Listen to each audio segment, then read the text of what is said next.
Hello, and welcome to the Game Design Podcast. Once again, my name is Brad Carney, and I am the founder of Final Boss Entertainment, who recently developed Rack. If you're unfamiliar with Rack, just imagine if someone had the audacity to release an indie game that isn't a roguelike, you would basically have Rack. By the way, just a quick programming note, we were supposed to have part 3 on the series on arena shooters for you this week, but due to some unforeseen circumstances, it's looking like that's going to end up being next week. So, in the meantime, I hope you enjoy this week's episode. And hey, speaking of this week's episode, we're talking about action RPGs. I think most of you are familiar with these in one form or another, whether it's Diablo, Borderlands, even Zelda, maybe? I don't know, that's probably a bit of a stretch, but basically they're action games with elements of stats, loot, and even leveling. There's a real sense of progression as you and your character become more powerful after hours and hours of play. In addition to all the fun hacking, slashing, and shooting you get from the action side, you've got to take into consideration things like your own personal attributes, the strength of the enemies, the items in your inventory, and so on. I think as with any sort of crossover, you've got to be really careful about how hard you emphasize elements from both genres.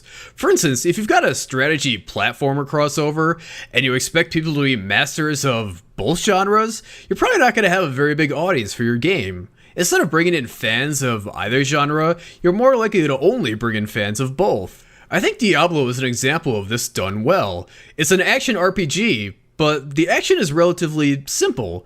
Sure, you're running around hacking and slashing things into bloody piles of flesh and bones, but tactically, there's not much to it. You're not worried about dodging missiles, or attacking enemies in their weak spots, or responding to enemy animations and then counterattacking. Instead, it's usually just, oh my god, monsters! Whirlwind, whirlwind, whirlwind. If you had to worry too much about those other things, it'd be too much. For one, you'd be asking players to change gears almost constantly. It's definitely nice when games change the nature of the gameplay every once in a while, whether it's fighting a boss after fighting a ton of weak enemies, or visiting a town after clearing out a dungeon, but it can be tough if you're changing gears too often too quickly. When I think of this, I think of something like chess boxing, which, come on, that's pretty self-explanatory, right? I don't really need to explain that. Basically, if you go from intense action to intense strategizing, it can be really jarring and prevent you from getting into any sort of rhythm. You've also got to be careful to make sure that the RPG elements and the action elements help each other, rather than interfere. If you're in the middle of what should be a highly enjoyable action sequence, and you've got to stop every 4 seconds to examine the worthless items the monsters are dropping, that's gonna get real annoying real fast. That's why games like Diablo have color-coded loot, white and blue being common and generally ignorable, and yellow and orange being much more rare and valuable. With a quick glance, you could probably know, I have no use for this, and go right back to being a walking nightmare to all who oppose you. Or you can know, oh my god, that's a legendary battle axe, out of my way! You get to keep doing the fun stuff without getting bogged down in minutia. So, how can designers make an action RPG where the RPG elements enhance the action? We'll be talking about all that and more with Super Duper Garrett Cooper, who is the developer of the upcoming action RPG Black Ice. It's a cyberpunk hacking game with a first-person perspective, and we'll talk about what he's done thus far to make the game a success. We'll also talk about our time at PAX South, designing a multiplayer game, paid mods, procedural generation, and more, so stick around, and I'll be back at the end to wrap things up.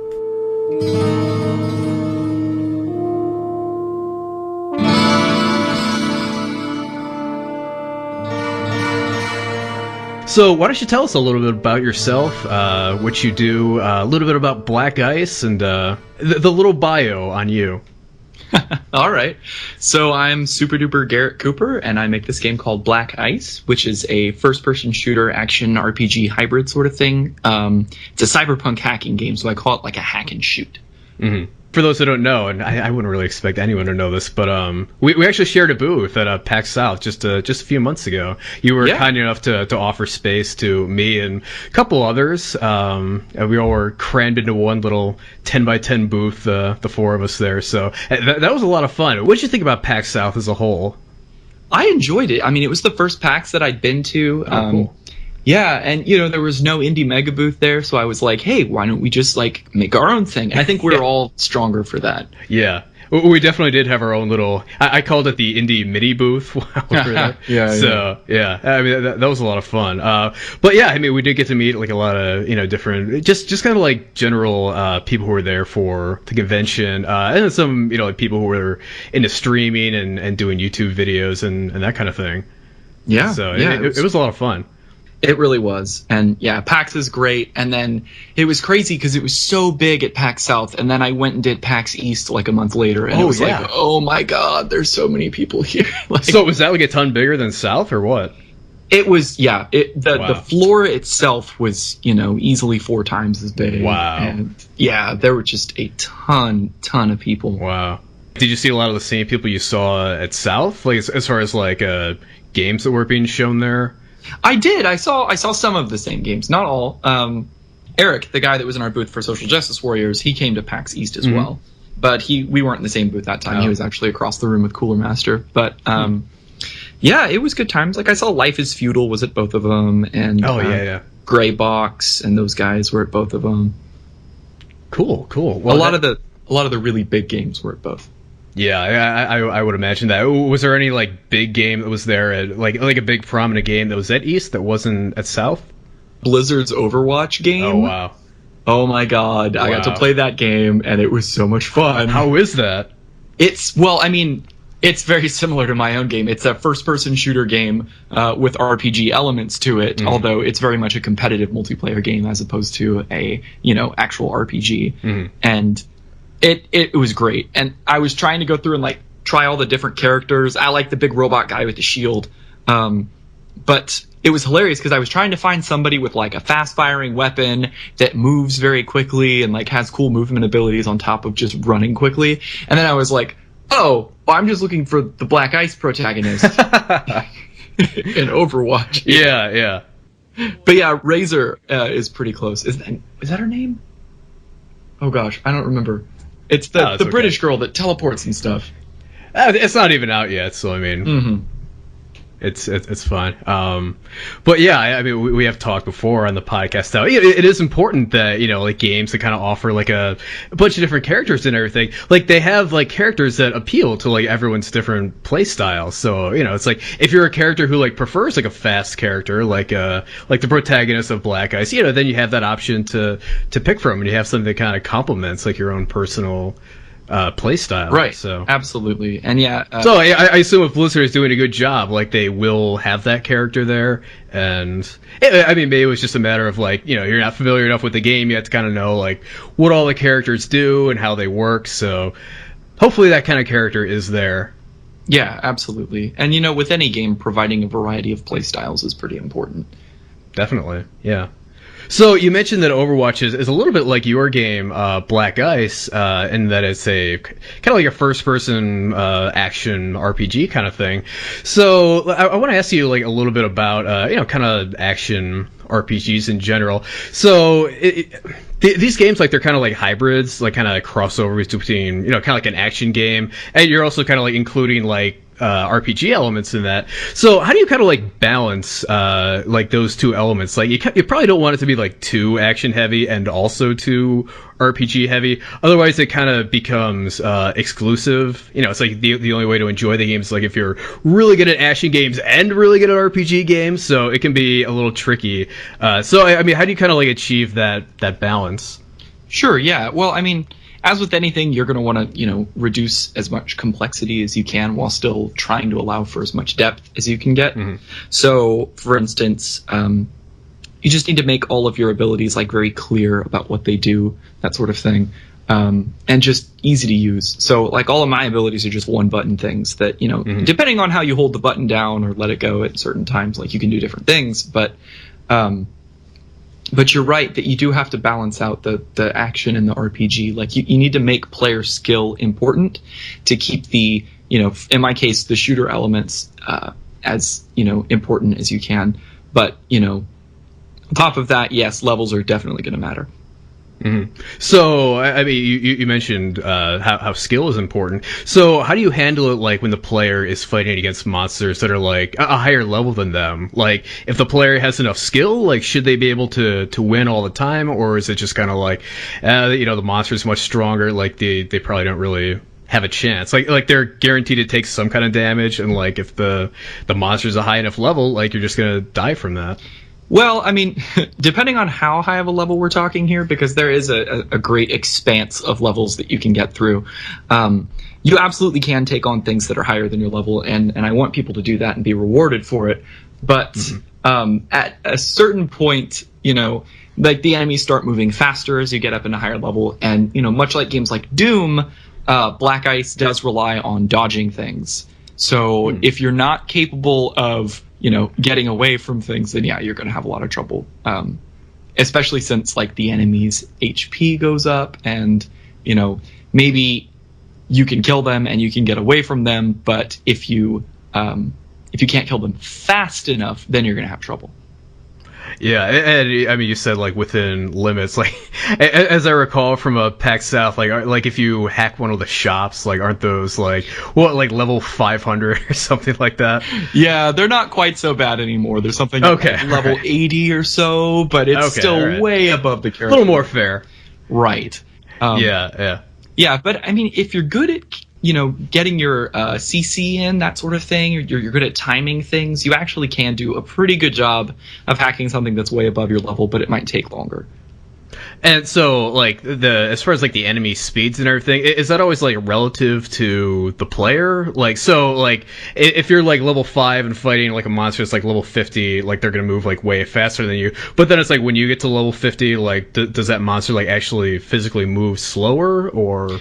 It's not that it moves slower than it would if you were level 5. It's that by the time you get to level 50, you probably have gotten at least a couple of sort of movement abilities. Gotcha. Now, because everything's so modular in Black Ice, you don't necessarily have to, but if you're not going to be mobile, you've probably got some other way to take them down.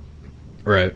Yeah, and I mean this has multiplayer too, so like I can imagine that would be like really tricky. It's like if you're trying to like balance the speed around like the each character, it's like if one person's level 5, another person's level 500, it's like what do you do with the monster speed? It's like right. Yeah, no, that's definitely tricky. So I mean, in the game, all of the monsters have a level, and it roughly corresponds to the player's level.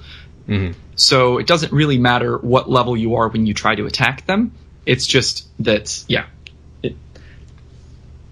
Right. As far as like action RPGs and Black Ice go, what kinds of skills like do you think these games are trying to develop in the player? Obviously, like since there's an RPG element, there's elements of resource management and kind of distributing your points correctly. But what is it that you want players to kind of get out of it? So most of what I want to get out of the action RPG aspects are I really want the player to feel weak at first, and then be able to come back and just raffle stomp the people that were destroying them before.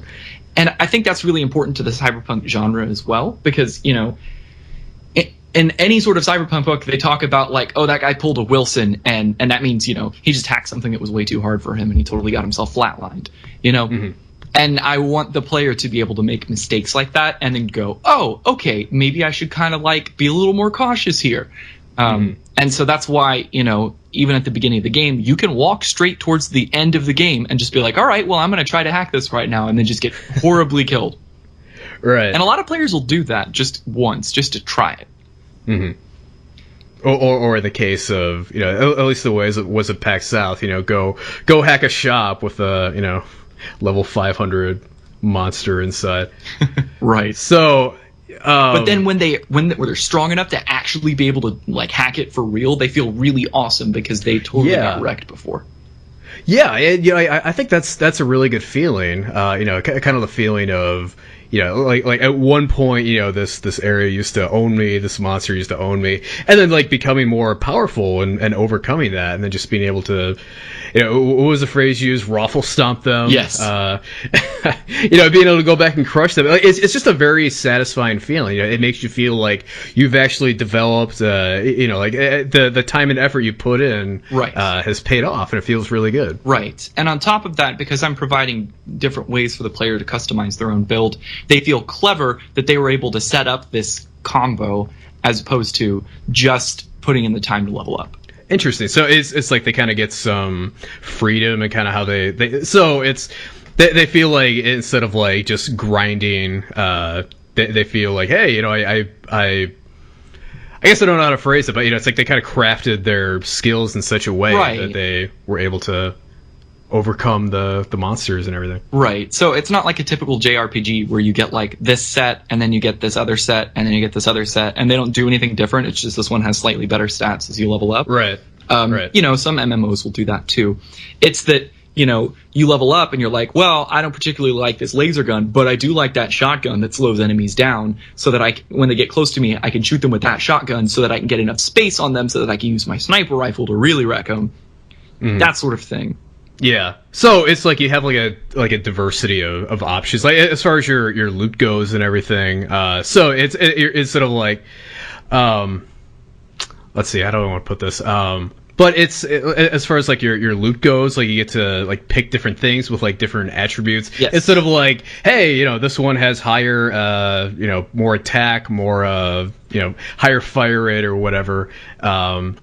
There's more. It's a little more multi-dimensional, so you kind of have to think about the different loot in different ways, right? Right, absolutely. I mean, all the items are also abilities, so you could find like a shotgun program, or you could find an EMP program, that sort of thing. And you want to... I try to balance them all against each other. To some extent, that's impossible. But really, I'm just trying to provide, again, as many playstyles as I can. Yeah, it's definitely a tricky thing, like balancing things like that. If you give like a weapon like some kind of property like piercing or something, it's like if that's like a little too strong, you can't give it like half piercing. Like that's not like a thing you can. Actually, I do have some things with half piercing. Maybe that's not a great example. Yeah, so some of the projectiles have a chance to pierce through enemies, for instance. Okay. Right, and the higher level they are, maybe the higher chance that is. But then there are also some other types of projectiles that just always do reliably pierce through things, so that you can use them to, for instance, shoot through walls or shoot through a big wave of enemies all at once. Yeah. So I guess kind of like my question with that is like, in a game like this, and especially I do see it in like a lot of different like action RPGs, but it's like weapons and like items you pick up. It's like they'll have like so many different attributes, and like at some point it's like, how can the player like really have any hope of like knowing like, hey, this is actually better? Like one of the examples I have is like in Borderlands. It's like I'll like pick up like a shotgun or something that has like more damage, better fire rate or whatever, and then you shoot it and it's like the missiles like go all over the place, so it's like completely worthless. But it's like it seems like you can have like so many stats for different items that it's like it becomes like so difficult to evaluate like whether or not it's any good. Sure. So how do you kind of work with that? Well, you have to make things consistent. So, for instance, I've got a bunch of different projectile types, and if you get a bouncy ball projectile, you know how it's going to behave for the most part. Like, you know that it's going to bounce, you know, above the ground a little bit, so you might have trouble hitting shorter enemies, but it's going to continue at a long distance, so you could actually like set yourself up and be like, all right, well, I'm just going to use only bouncy balls as time goes on here in order to just specialize into that sort of thing. Right. And on top of that, like the different stats are fairly self-explanatory, like chance to pierce, you know, chance to crit, that sort of thing. So, you know, yeah, you're not going to be able to directly compare some things until you try it out, but you should be able to at least, I mean, there's no penalty to trying something out, so you can just swap something in and out and be like, oh, okay, that thing does this and this does that. Right. I guess kind of like the comparisons are like between different bouncy balls. You know, it's like it would be easy to like take two bouncy balls and like look at the kind of stats they have and evaluate which one is a better bouncy ball. Right. Whereas like it might be more difficult to like evaluate like a sniper versus a bouncy ball. Well, there are sniper bouncy balls actually that you shoot like just, you know, a slow firing but much more powerful bouncy ball, and then you can get, you know, the shotgun bouncy ball, which is a bunch of little ones that kind of go everywhere. God. Sounds awesome. Yeah, it's ridiculous. But yeah, so it can be hard to compare the two. But yeah, if you're comparing like things, you can get a feel for it. And then, you know, all the items have DPS stats on them as well. So a lot of people just look at that. Right. That does seem like a nice kind of stat that, all that stuff is boiled down to. Especially if, like, you're really into the action aspect of it. You could, like, easily look at the DPS and kind of decide if that's something you want to start using. So, and then you get right back into it. So, yeah, where it's like, I kind of feel like something like Borderlands, it's like, every time you, like, pick up a new weapon, it's like, oh god, is this, I don't know. It take like 20 minutes trying to evaluate whether or not it's a better weapon to figure out if it's 0.1% better. I always try not to worry about if it's really that much better. It's like, does it feel good, and does it have the right element? And if it's going to be like a lot better, like it's probably going to be fairly obvious, that it is. So. Yeah, don't necessarily need to agonize over every little pickup. So I do want to mention that Black Ice, like, it currently has a 99% approval rating on Steam. So yes. First of all, congratulations on that. That's incredible. Thank you. Yeah. But I mean, what do you think? What do you think that is? Like what do you think it is? About the game design of Black Ice. That's really kind of like helped achieve that. Well, I mean, I think there's a lot to be said about letting players play the way that they want to. So even if a player is not really familiar with first-person shooters, you can get a gun that, granted, does lower damage, but it's just a point-and-shoot thing. Like, you hold the button down, and it's a laser that comes out of your arm, and you just, it's like a laser flamethrower almost, but just very accurate. And so you don't have to worry about aiming nearly as much with this weapon, whereas some of the other ones you might have to, like, lead your target a little bit. Right. And so, if you're a power gamer, you're going to go through and get the things that have the highest damage, but maybe don't have any other abilities to them. But, if you're not as good, you'll choose that one. You might even turn on God mode. Like, that's just an option. You can do that if you want to. Mm-hmm. And I don't mind. I want to let people play the way they want. It was, and I thought I remember this from PAX South, but I haven't seen it in the game. Was there some way to, like, turn on permanent death? Yes. Okay. Yes. So, I call that YOLO mode. Yeah. Just quite literally, you only live once, Yeah. Well, I mean, Black Ice does have that, and then, like, all the levels are randomly generated.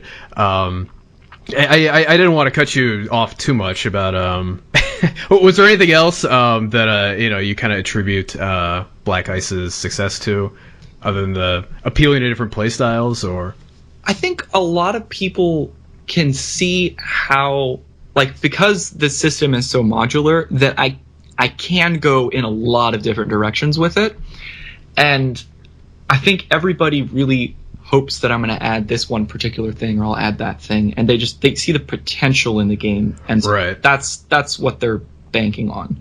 And you have started adding some of that stuff, right? Like, I know you started adding the story mode.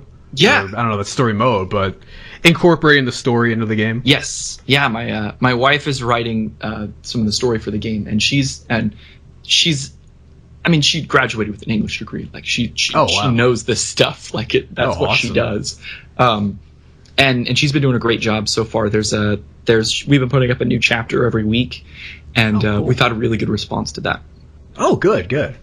Yeah, I mean, I was curious, what the response was to that, because I've seen a couple other games recently where it's like I felt like they did like a great job on the story, and like presented it in a very professional manner, but then it's like the response has been like very muted, and it's like, it's like it seems like it's really difficult to impress people with a story to a video game when things like Hollywood exist, and people are and like we're in the golden age of television and everything. Right. It's definitely a tricky thing. Right. Well, I mean, the problem is nobody really expects a good story in a video game, but true. I think that you can still make things not so much like just direct story stuff, but you can give them a little bit of texture here and there, and it'll really enhance their experience. Mm-hmm. I don't know. It seems like certain audiences, like they do kind of want like an explicit story, kind of like presented, right. With like storyboards and cutscenes and all that, and then there's others who it's like they really want the story to be told like in an implicit manner. I guess, I haven't played a lot of Half-Life, but I guess probably, it's like the way it's like you run through like a lab and it's like destroyed or whatever. Like it's kind of like telling you like, hey, some stuff went down here. Right. It's kind of communicating the story in that kind of subtle way. I guess it's just kind of, it all kind of depends on like what your audience expects. When it comes to different genres and whatnot. Yeah. Well, you want to get players to experience the story so much as instead of being told.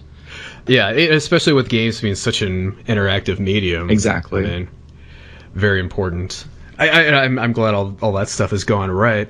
What kinds of challenges have you run into, though?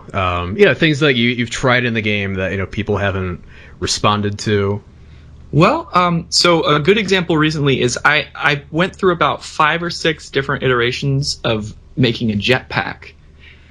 And you wouldn't think a jetpack could be super tricky. Like, I actually got the ability to make a character fly around in the game very quickly. All I had to do was, I already had a knockback mechanic, and I was like, all right, so just apply that directly straight up. Oh, okay, cool. Yeah, so just getting it to work by itself wasn't hard, but the problem is, one, most of the enemies are ground-based, and so if you end up trying to get it to where the player can fly forever, or if you let the player fly forever, then they can just hover above everything and shoot downwards and kill things. And people that like action RPGs, there are some power gamers there, and when I say power gamers, I don't mean like any particular person, but there are personality types. There's a bunch of different personality types, and people have tendencies toward one thing or another. This is something I learned in a Dungeon Master's Guide for D&D. Wow. It's just, there's different ways. Like there are people that are storytellers, there are people that are instigators and just try to screw things up, there are people that are power gamers that are... I know some of those. Yeah. Oh, God. Yeah, and then the people that, they min-max, and they're people that just want to explore and discover things. And, if you're smart, you'll include a little bit for each of those people. Right. Right. And so with jetpacks, I definitely had people that would just, max out their RAM regen and then fly forever because it made the game trivially easy for them. Right. And it's like, you're ruining your own fun here, but okay, sure. And so I was like, all right, well, how do I make this jetpack not fly forever? And I was like, well, it's got a RAM consumption. I'll just increase that. And it's like, well, yeah, but then they just get more RAM from some other source. I'm like, okay, right. Maybe I make it a percentage of their RAM, or maybe I make it take up more RAM the hotter it gets. Like it had a heat mechanic. Yeah. And it didn't work. And then I was thinking maybe I'll do it to where you get like 10 seconds of unlimited flight, and then there's like a 5-second or 10-second cooldown after that. And that just wasn't going to feel good. Yeah. And finally I hit upon a fuel mechanic. So it still takes RAM, which is the primary resource to the game, but each jetpack has its own fuel to where if you're moving upwards with the jetpack, it consumes fuel, and then once you run out, it will no longer go upwards. But if you're not pressing the button down to fly up in the jetpack, you'll regenerate a little bit of fuel over time. So basically, it would make it really tricky to just kind of sit there and hover above the monsters. Right. You can't hover, but you can very easily jump up onto one building, run to the end of that building, all the while regenerating the fuel, and then hover up onto the next building. And so in doing that, it gives you a lot of mobility while still limiting the amount that the player can just cheat with the game. Right. Exploit, really, not a cheat so much. But if they can jump up onto the buildings, can't they just stay up there and Well, they shoot can. down? Well, yeah, but the spiders are going to climb right up the buildings. Okay. Okay. That's good. Yeah. I mean, you don't want to... Yeah, I mean, it is one of those things where it's like, if you could exploit that, people would be ruining their own fun, but yeah, it's good that people can't abuse that too badly. Right. Yeah, I mean, that's definitely like one of those tricky things where it's like,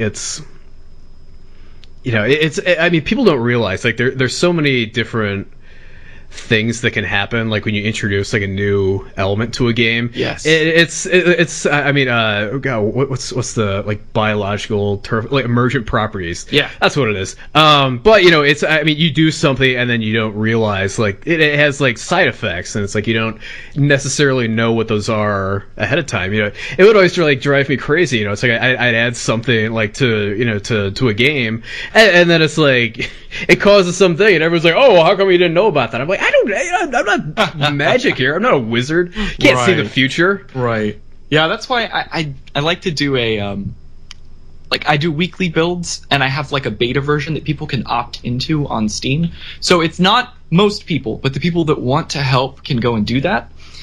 And so I test with those people, and they're the ones that are especially like to break things. And so if they can't break it, chances are nobody else can.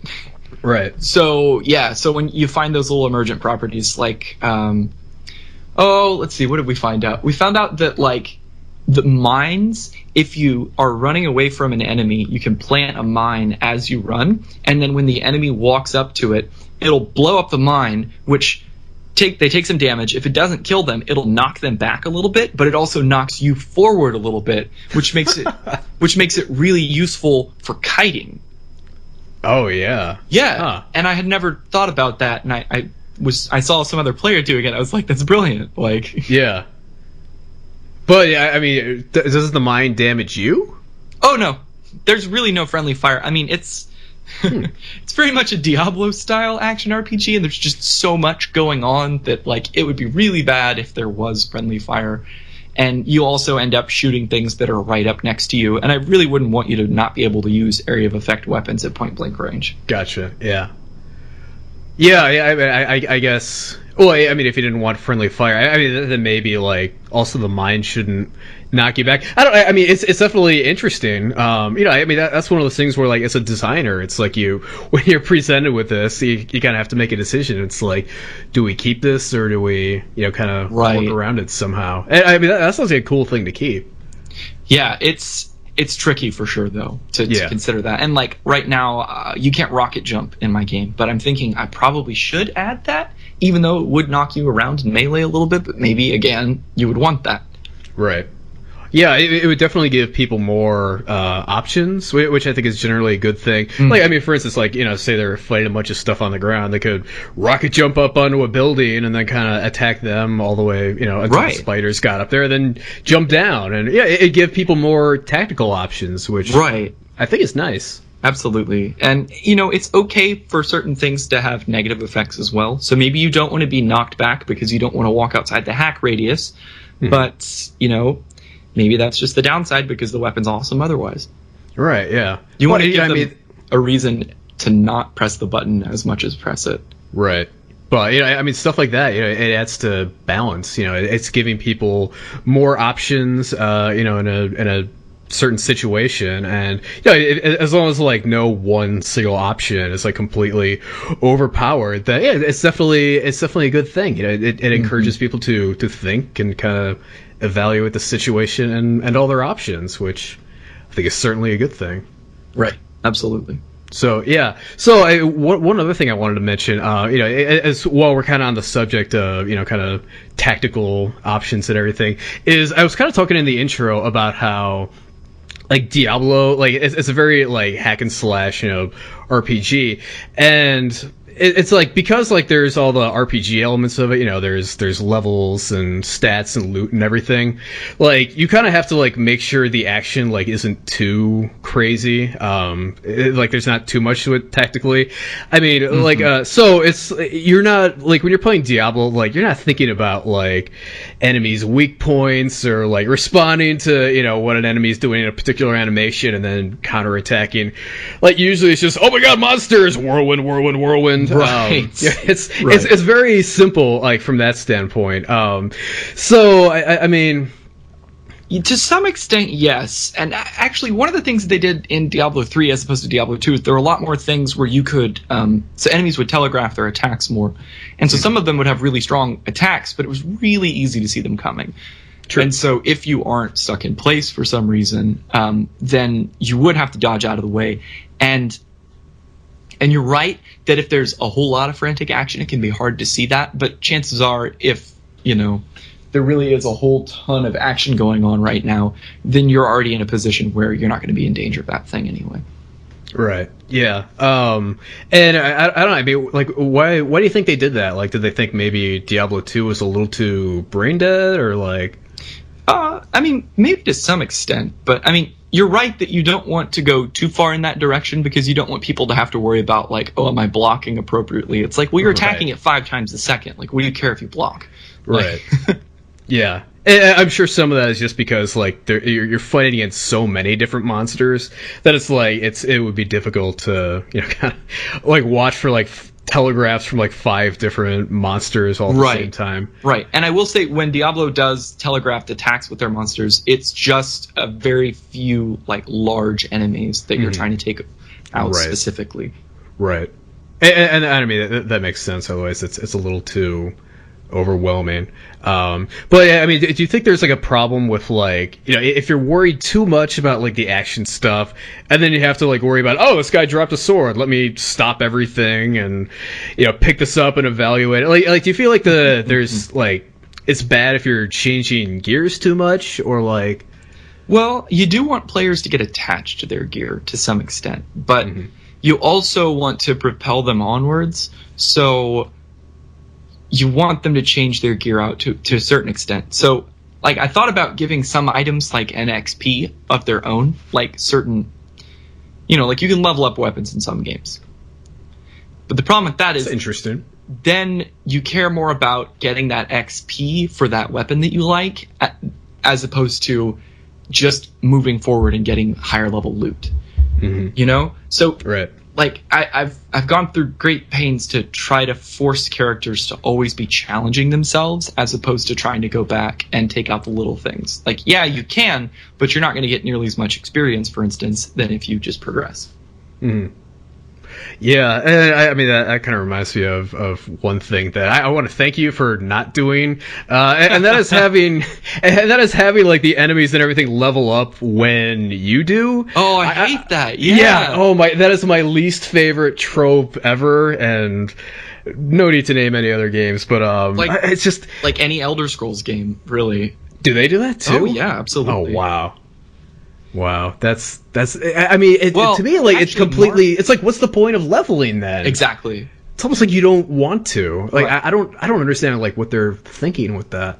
Well, the thinking with that is, so they didn't have it in Morrowind. They do have it in Oblivion, and I believe they have it in Skyrim as well. But I think what they were thinking about with that is that they want you to be able to go in any direction because it's an open world game. But they also want you to always have a challenge. So if they level all the enemies to be the same level as you as you're running around, then it doesn't matter where you go, everything's going to be stronger. But that kind of ruins your sense of place to the game. Right, yeah. Because then you don't care where you are. You're always and it also undermines all your effort. Yeah, it's like you put in all this work to like level and get better gear and everything, right. And it's like, then what did I accomplish? Like, right. I mean, and everything's just as strong, so. It ruins that fun moment we were talking about earlier where you go back and totally wreck those guys. Yeah, it also, like, ruins any kind of sense of progression. It's like, if you go to, like, this, like, difficult area and, like, you get curb stomped by everything there, you don't get the chance to, kind of level yourself and better yourself and get better skills and equipment and everything and go back there and, beat it. And I just feel like that robs people of that kind of sense of progression. Yeah, unless they tune it, and I think they do tune it a little bit to where you're still getting new abilities and stuff. So when you go back, you do actually grow in power relative to the enemies a little bit faster than they do. So by the end of the game, you're very strong in taking out, and then they have to ramp up the difficulty with bosses. And right, yeah. But yeah, I mean, there are some games, like one that rhymes with Bisque of Bane, where it's like the levels like level faster than you do. So it's like if you level up and then the monsters also all level up, it's like they get progressively stronger than you do. Good. Yeah, so it's like you really get like no edge whatsoever from leveling up. Or it's like, it sounds like maybe in like a Skyrim or anything, you know, maybe you do to some extent. But yeah, I'm just, when it's done like that, I'm just, but I think they kind of want you to, they don't want you to like grind and everything, so they're kind of like punishing you for killing monsters and leveling up. I don't know, it's very weird. It's a very weird trope. Maybe they're trying to, and this is just a guess, but what if they're trying to get it to where the higher level you are, the more skill you actually have to put into the game? Maybe. So I've definitely tried to do that for some of my stuff. Like, you get like so many crazy abilities and your damage really is exponential, but the enemy's health does go up a little bit faster than that. But the thing is, the higher level you are, like the more access you have to like abilities that have CC, or, you know, maybe you're better at taking things out from range, or you just move faster. And I think even though I've tried to make the enemies outpace the player, it doesn't matter. The players still have the advantage because they're smart. Right. Yeah, and I mean, hopefully, you know, by the time they get to that point of the game, like they're better as players. Like they have better tactical skills. They've absolutely, you know, been smart about how they spend all their stat points, and they've done the proper things to, you know, get good equipment and all that. I mean, it's I think it's kind of the same in like any action game, even without any kind of sense of leveling. It's like the game should be more difficult as you go into it, as you get further in it. Right. So it should, but you should also have more tools to deal with that difficulty. Right. Yeah, it's like you're asking more of the player, but you know, then at the same time, like you said, like the player has more tools with which to deal with every kind of situation. So right. It's fair in that sense. So one of the things that I've been doing is every Monday night I do a multiplayer stream and night. So like we all just get together and just play the game together. I did want to ask you about the multiplayer stuff. So yeah. So the best part about this is, I mean, it's like community building, and it's also like they get a chance to ask questions, and then, you know, they get to tell me what's really bothering them, and, you know, in that sense, it's a much better connection than like through forums or Twitter could be. Right. Yeah. Especially since we all try to join like the same Mumble server so that we can voice chat with each other. And is that something like TeamSpeak or? Yeah. Okay, cool. Pretty same thing. Gotcha. And it's been really useful because the players, I think the further along I get in this, the better that they think that my patches are, because I'm focusing on the things that they actually care about. For the most part. Sometimes I'll go off and do something crazy. Like I just put like I got a new hologram shader that's kind of got like the scan lines coming down, and cool. It's pretty, but nobody really cares about it. Like it's one of those things that like you're not going to notice until it's not there. Yeah. Been there. That I mean, so many like little visual things like that. It's like we'll be so excited about it, and then it's like no one cares, no one notices. But yeah, and it sucks because I've been, you know, I mean, I've still got a long ways to go on the game, and I've very much been trying to focus on mechanical things as opposed to visual things, but it's hard. Right. Yeah, I mean, it's one of those things where it's like I kind of feel like the mechanical things, like it has more of like a lasting effect on the game, but it's like the visual stuff, like it's so cool now, and, right? You know, it'll also do more to I think jazz future players of the game up. You know, it's like when they see the game for the first time, it's like they're more likely to be impressed and engaged in it. Yes, and I think before going to conventions, I do like to focus a little bit on the visual stuff. Yeah. As far as like the multiplayer goes, like what sorts of what like new challenges have like doing multiplayer done introduced that like you didn't encounter much in single player? I'm sure tons, because I've dealt with that before, and it's what a nightmare. So. Yes, yeah. So making the game work on multiplayer is almost like having an entire second game to deal with. Yep. You very much have to test things in single player, and then you have to go, is this going to work in multiplayer? And you have to build all of your mechanics with the thought of, well, I need to synchronize this on both computers here, or in my case, all 10 computers. And it's ridiculous. Like, you know, a lot of games right now will focus on, they'll only have 4-player multiplayer because you have 4 players on an Xbox or whatever. Right. And I get that. but like, why not let people play with more players if they really want to? Like, and the answer really is that while it's hard to sync things between 4 players, it's exponentially harder to sync with 10 because you have to send messages to everybody. Yeah. And the bandwidth involved there does become a problem, and you have to find creative ways to get around that.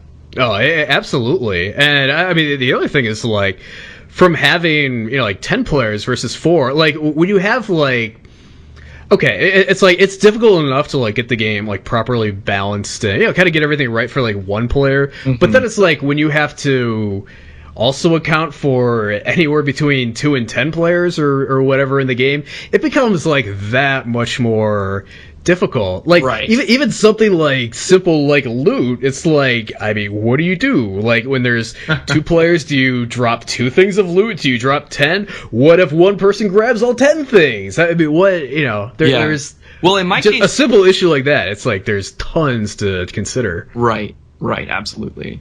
And in my case, I definitely just let players, like, they each get their own individual loot, and what the loot that they see on the ground is different from what everybody else sees. Gotcha.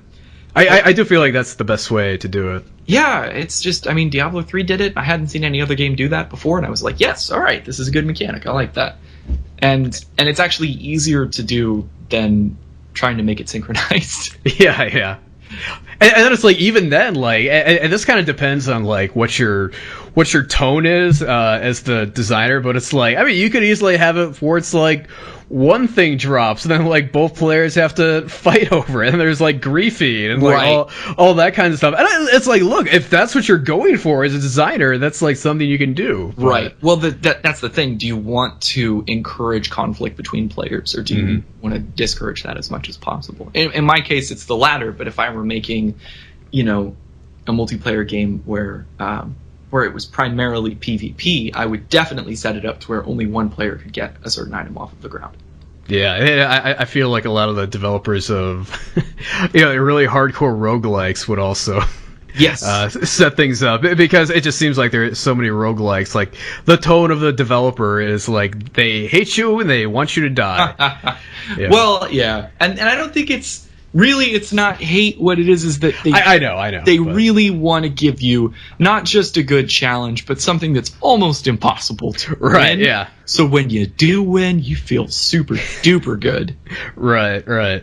Yeah, and it definitely does. In the case of some incredibly difficult roguelikes that have come out recently. So I did want to ask you a little bit about that, since we did establish that Black Ice does have a permanent death option. It does have, like, procedurally generated levels. I guess you'd kind of consider it to be a roguelike in some sense. Yeah, if you have a fairly loose definition of roguelike, you could consider Black Ice a roguelike, yes. Yeah, and I feel like the definition has gotten to be pretty loose. So, yes. Although I do see people throwing the term roguelite around now. Yeah, roguelike or roguelike, which is just shortened to rogue love.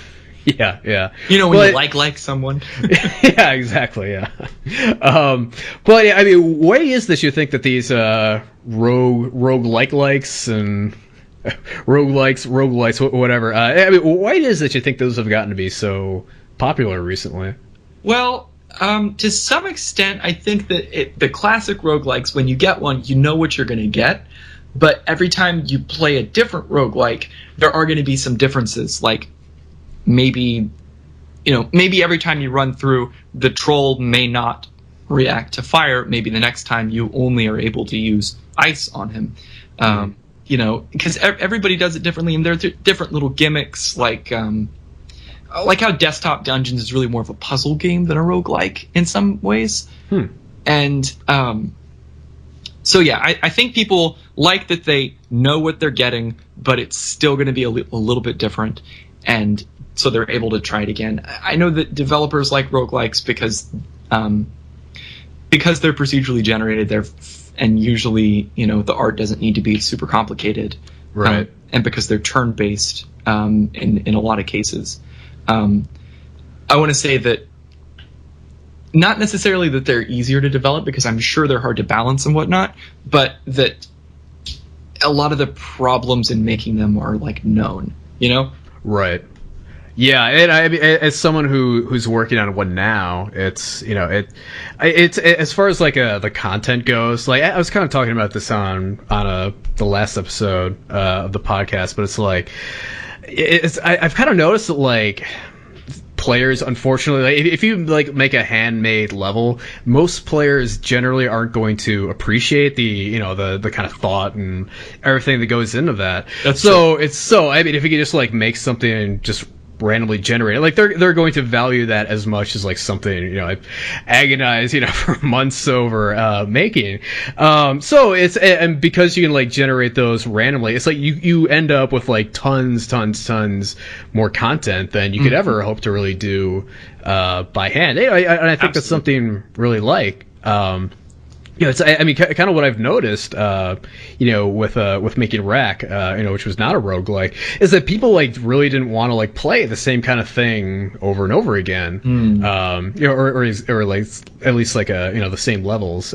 Sure. It's like if they die and go back to a checkpoint, like they feel like they're losing like a big amount of progress or something. Whereas like somehow it's better if you wipe everything and make them start completely over. Right.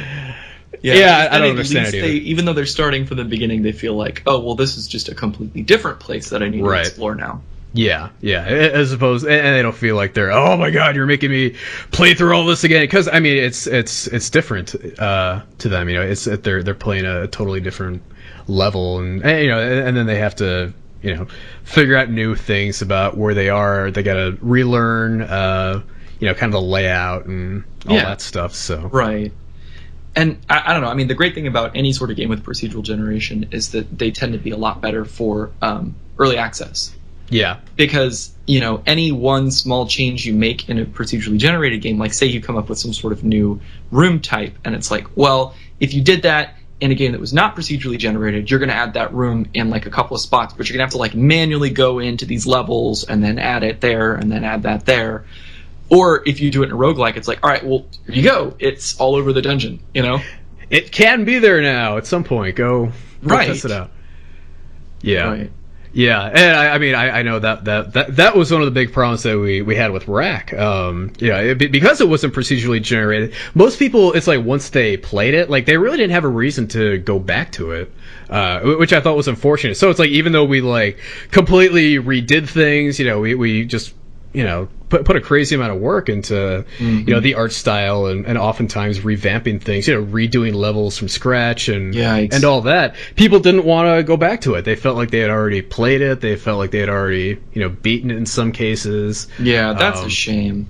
Yeah, but I mean that's just kind of the nature of the beast. Whereas like the good news is like with a roguelike you don't necessarily have to worry about that so much. Right. It's like we were kind of trying to take the Minecraft approach, but kind of not realizing what made Minecraft work. As far as like the releasing a pre-alpha and kind of having momentum build as they went was the fact that there was procedural generation. So it's like every time people played, it's like they were playing something new. Right. They weren't playing like the same level with like, oh, now there's another torch on this wall. That kind of thing. So. Right. Well, and of course Minecraft in particular has not only it'll have better player retention just because you are building something and you're building a space that you want to go back to. Yeah. And the more time you spend in it, the better sense of space you get. And then on top of that, it's got user generated content, which is just a great draw. Yeah. And it's actually if you want to talk about mods, like I love the idea of paid mods. I think it's a shame that that they weren't able to do it properly on Skyrim. That bringing it into an established scene was probably a bad idea, and then the percentage to the mod's actual creator is unfortunate. Which, although if the breakdown of that was that Valve was already taking 30%, and so Bethesda was like, well, if Valve's taking 30% and we're gonna take 30%, that only leaves a tiny bit left. Right. Yeah, so they were like, well, maybe they shouldn't get more than we should. I don't know, but the point being, paid mods seem like a fantastic way to let other people help with your game, but leave it optional to where you don't have to incorporate it into the base game if you don't want to. And those people that are making mods that maybe some people like, but most of the player base won't, they're still going to be rewarded for what they've done. Right. And I think the ability to be a professional modder would be super cool. Like that's not a thing that you can be right now, except maybe on like Dota.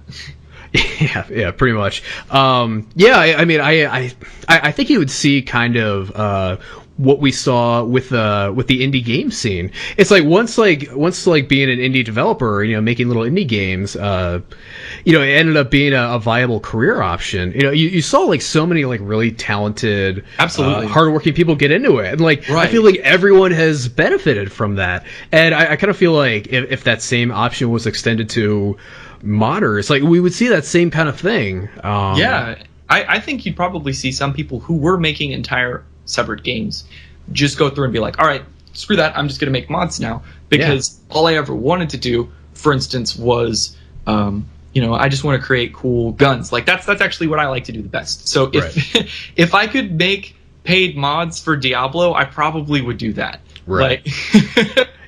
Like that would be so cool, because all I care about is giving players more options so that they can play through the game again in a different way.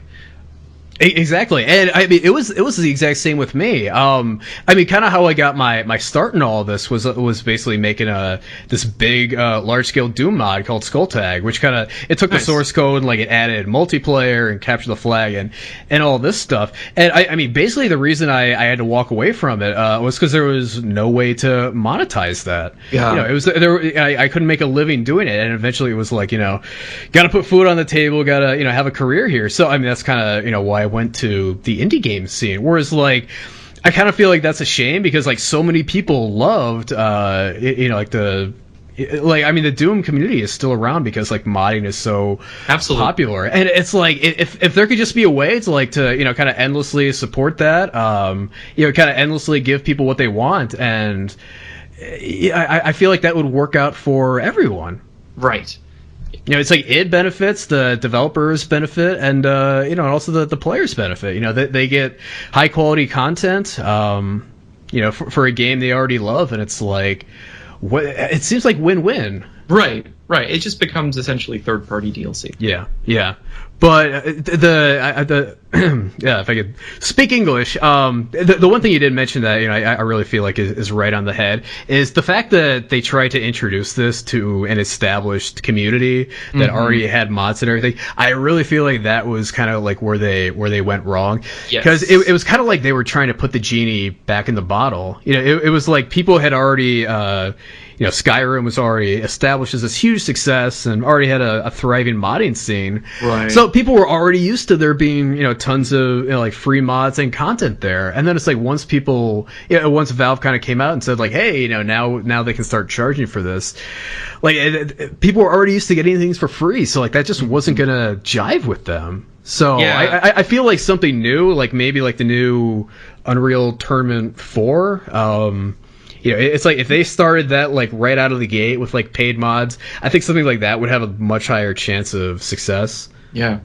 Well, I mean, I'll tell you, if Valve lets me do paid mods, I'm definitely going to do that. Definitely, yeah. And I've even told people if you want to try to make some sort of mod thing, then maybe we can work something out where I can incorporate it into the base game. Right. And actually, this past multiplayer night, since I developed so I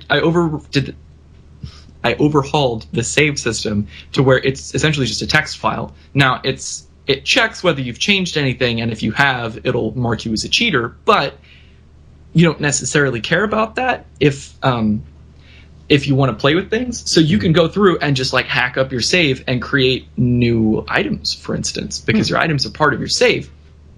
So it's all right, well, you can do that. And then I also added the ability to where you could drop items in multiplayer to give them to other people. And so yesterday what we did is we were all right, well, everybody go and mod their save before the multiplayer night, and we'll make some crazy weapons and try them out. And so, yeah, like we did, there were some really simple ones, like a gun that does a whole ton of damage, but it's got a much longer cooldown. There was like the, what did they do? They did like a jump that was like really ridiculously high that made no sense at all. Like, you just go to the moon, basically. And then somebody else made an icebreaker that was like really fast, the hacking tool, but you had a very, very tiny area. Like usually you have an area that there's a radius of like at least 15, something like that. And this was like, no, your radius is 1. You basically have to stand in place when you fight. Wow. And it was interesting because we were like, well, this changes things and I kind of like it. Like, can I actually use this? Right. Oh, that's cool. Like, I'm all for just giving people like tons of different options and seeing what they come up with. You get like such cool and creative things like that. Absolutely. Yeah, so. And I've had really good luck. I mean, player feedback has actually given me tons of ideas too. So I'm sure it's been really good. I've got my Trello board here where I try to write down everything, and I even have places where the players can comment and add their own ideas. And if I ever am wanting for something, I can just look through the list and be like, awesome, there we go. How about an enemy that is like a sumo bot that knocks you out of the radius? And it's like, cool. And actually, I did. That's a really interesting idea. I like that one. I mean, that would be interesting, like in the context of Black Ice. Yeah, I mean, that's something that like really fits in well.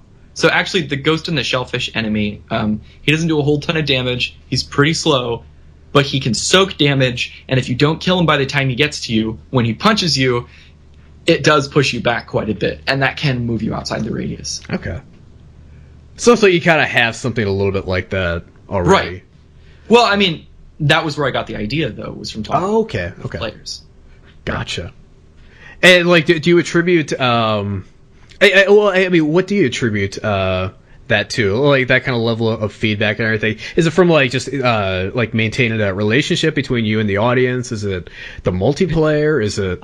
it's interesting. It's kind of hard to get people to not give you all the ideas they can think of. Huh. Like, I've had a lot of people come to the Steam forums, and, it's not like a huge percentage of people, but there are some people that'll just write pages and pages of stuff that they want me to add. Right. And it's like, I love you for this, and thank you for all these ideas, but please, like, don't expect me to add them next week. Right, because, yeah. like, for one, I have all this other stuff I want to work on, and for two, like, some of those are ridiculously overpowered. Right, yeah.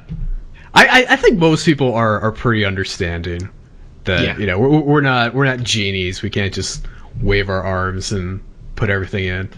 Right. And then even if we could, we wouldn't want to always, because I mean, some of these aren't great ideas.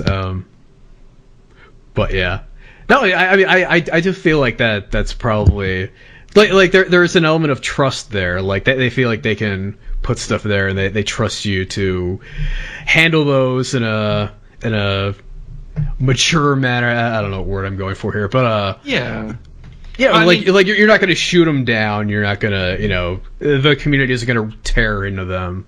Right. And so part of that is you just have to foster mutual respect between everybody. And you just say, like, hey, I really like your ideas. This is maybe why I can't do that sort of thing. Right. And I do try to tell players why on top of what I'm doing as much as I can, and keep it transparent and open. Mm-hmm. Yeah, I feel like nowadays, like especially when like so many AAAs don't do anything like that, I feel like people really appreciate that. Yeah, I think it's important. And I do understand the AAA companies not really wanting to do that, at least on a large scale, because really there are just tons and tons of people playing their games, and if I had, even twice as many people playing my game, I might not be able to keep up with all their feedback. Right. I might be able to say, like, cool, I read this, and that's it. Like, right. But, if you can, and if somebody can make that effort, even if you can't read everything, just to go out there and be like, hey, this is really cool. Thanks for writing this. I think people really like it.